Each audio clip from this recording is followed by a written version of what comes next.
Today, we're diving into a raw, unfiltered personal account that, in the author's own words, puts the entire German state and its psychiatric system on trial.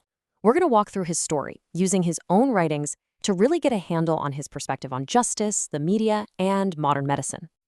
Right out of the gate, he starts with a huge accusation. He basically says that most of us in the West are living in this make-believe world, a kind of wonderland where we think we're morally superior. But he calls this a delusion, one cooked up by the media to keep us from seeing the injustices happening right under our noses, injustices he claims he experienced firsthand. So, the big question is, how did he end up in this system in the first place? Well, according to him, it all kicked off with a calculated media campaign that painted a very specific picture of him long before he ever stepped foot inside a courtroom. He points to this headline right here as Exhibit A. He calls it pretrial conditioning. You know, the idea that the press had already delivered a verdict. They labeled him and his mother crazy, which he argues pretty much poisoned the well and turned public opinion against them before the legal process could even begin. And this slide really gets to the heart of it. On one side, you have the press report. They're homeless. They should probably be locked up. But his rebuttal is completely different. He says, wait a minute, the reason we were homeless is because the state plundered us. And that call to put them in an institution, he calls that a remote diagnosis, basically a pre-conviction from afar. Now, this is where it gets really interesting. He claims the press cherry-picked his own words to use against him.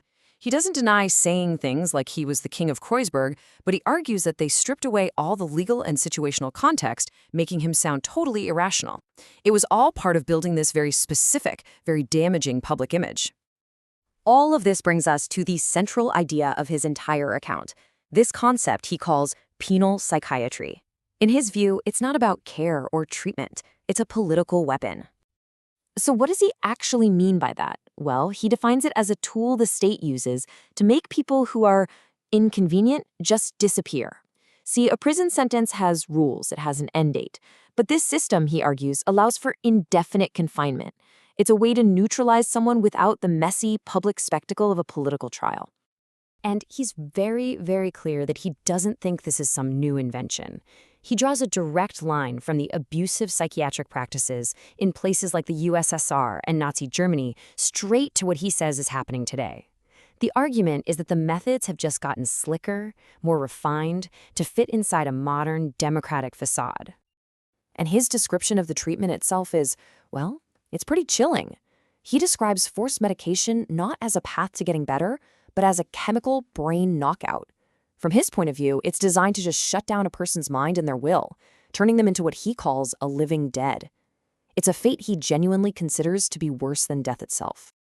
Okay, so from there, he zooms out even further. He expands his critique from just the system he was in to, well, the entire field of psychology, which he doesn't mince words about, labeling it a pseudoscience.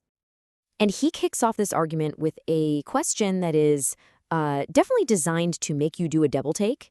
It's obviously meant to be shocking, but he uses it to make a very specific point about what he sees as diagnostic overreach.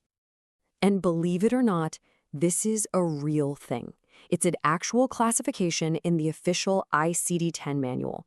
He uses this to argue that psychology has gone too far, that it's starting to classify totally normal bodily functions as mental disorders, especially when doctors can't find any other physical cause.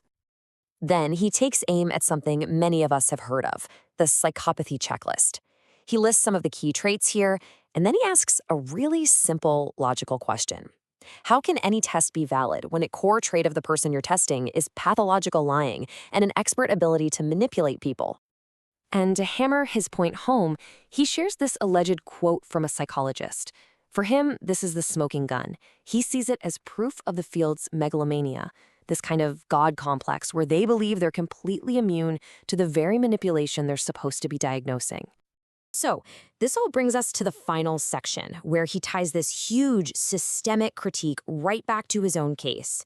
He's laid out the problems with the press, the system, and the science, and now he's going to tell us what he believes the real goal of his own diagnosis was. So, the official diagnosis for him was persecutory delusion. His counterargument is pretty straightforward. It's not a delusion if it's actually happening. He claims he has proof, Hundreds of media articles, over 900 court case files, documented intelligence agency methods. He's saying the persecution is real, not imagined. Then there's the charge of delusions of grandeur. And again, he completely reframes it. He argues his claims to certain titles aren't a symptom of some mental illness, but a legal position based on an actual contract. For him, it's a defense mechanism, a legal strategy against a state he sees as corrupt. And finally, he talks about the diagnosis that he infected his own mother with his so-called delusions. He sees this as a purely strategic move. It was a way, he claims, to completely isolate him from his only supporter and to create this neat little story about hereditary madness, discrediting both of them in one fell swoop. So for him, it all boils down to this. The ultimate conclusion is that his diagnosis was never medical. It was political. He believes it was a propaganda tool, carefully built to disqualify him from a position of power he feels is his, making sure that no one would ever take a so-called dangerous madman seriously. And really, this whole account leaves us with a pretty provocative question to chew on. In any system of power, whether it's legal, medical, or political, how does anyone tell the difference between a dangerous delusion and an inconvenient truth that we just don't want to see?